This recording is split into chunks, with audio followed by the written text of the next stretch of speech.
Restaurant ব্যবসায় টিকে থাকতে খাবারের মান এবং পরিষেবা উন্নত করার পরামর্শ দিয়েছেন প্রবাসী বাংলাদেশিরা। তারা বলেন, আমিরাতে যেমন বাংলাদেশি রেস্টুরেন্টের সংখ্যা বাড়ছে, তেমনি উন্নত মানের খাবার পরিবেশনের প্রতিযোগিতাও বাড়ছে। তাই এই ব্যবসাটি টিকিয়ে রাখতে হলে খাবারের উন্নত পরিবেশনার দিকে বাংলাদেশি প্রবাসীদের নজর দেওয়া উচিত। এটা আমাদের এই প্রতিষ্ঠান, আমাদের সরফুদ্দিন রেস্টুরেন্টেরই একটা গ্রুপের রেস্টুরেন্ট। এটা আপনাদের সবার কামনা করতেছি আর কিছু না। তাই তখনই মনে ভালো লাগে যে আমাদের একটা দেশের রেস্টুরেন্ট বা প্রতিষ্ঠান দাঁড়া করা হয়েছে। এখান থেকে অনেক কর্ম হয় বাংলাদেশের লোকের।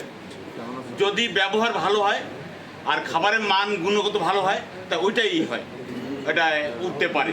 তা আমি অনুরোধ করব, খাবারের মান আর ব্যবহারটা একটু ভালো রাখবেন। সম্প্রতি দুবাইয়ের নাখিল এরিয়ায় প্রবাসী বাংলাদেশিদের বিনিয়োগে ব্লু সেলসিয়া মনপুরা রেস্টুরেন্টের যাত্রা শুরু করে। এই উপলক্ষে এক গ্রাহক সমাবেশের আয়োজন করে রেস্টুরেন্ট কর্তৃপক্ষ।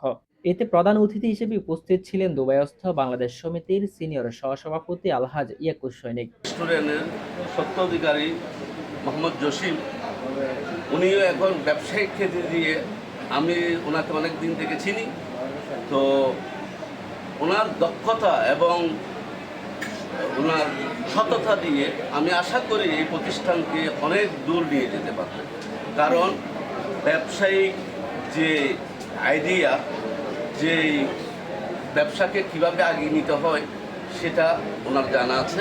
তো এই প্রতিষ্ঠানের জন্য আপনারা সবাই এখানে যারা আছেন, আজকে অনেক ব্যবসায়ী আছেন, আমাদের সাংবাদিক প্রিয় ভাইয়েরা আছেন এবং প্রবাসী ভাইয়েরা আছেন, সবাই আমরা একসাথে এই রেস্টুরেন্টের সফলতা কামনা করব। রেস্টুরেন্টের কর্ণধার জসিমউদ্দিনের সভাপতিত্বে গ্রাহক সমাবেশে বক্তারা আমিরাতের আইন কানুনের প্রতি শ্রদ্ধাশীল হওয়ার আহ্বান জানিয়ে বলেন, দেশের কোনো বিষয় আবেগী না হয়ে এই দেশটির শৃঙ্খলা এবং কানুনের প্রতি আমাদের সবসময় সজাগ দৃষ্টি রাখতে হবে।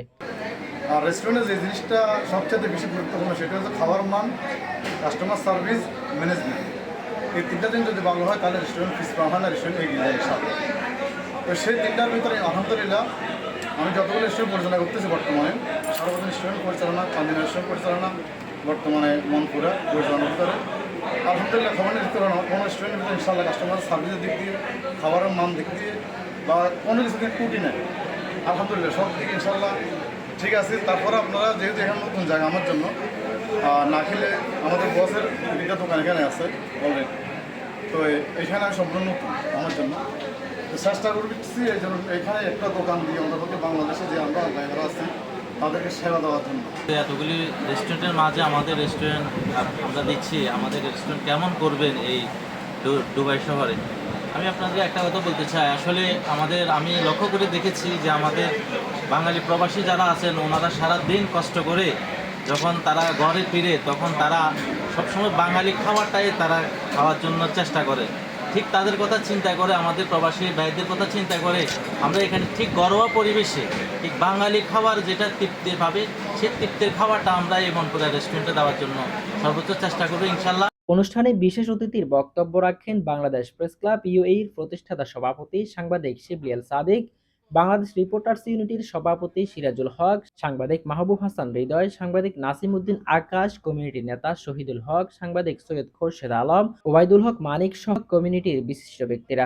আমাদের প্রত্যাশা থাকবে, আমরা যারা এখানে বসবাস করি, আমরা যারা উন্নত মানের খাবার খেতে পছন্দ করি এবং বাংলাদেশি খাবার খেতে পছন্দ করি, সকলে আপনারা এখানে আসবেন। আশা করি আপনারাও সেই ভালো সার্ভিসটা দেওয়ার জন্য চেষ্টা করবেন, উন্নত সার্ভিসটা দেওয়ার চেষ্টা করবেন।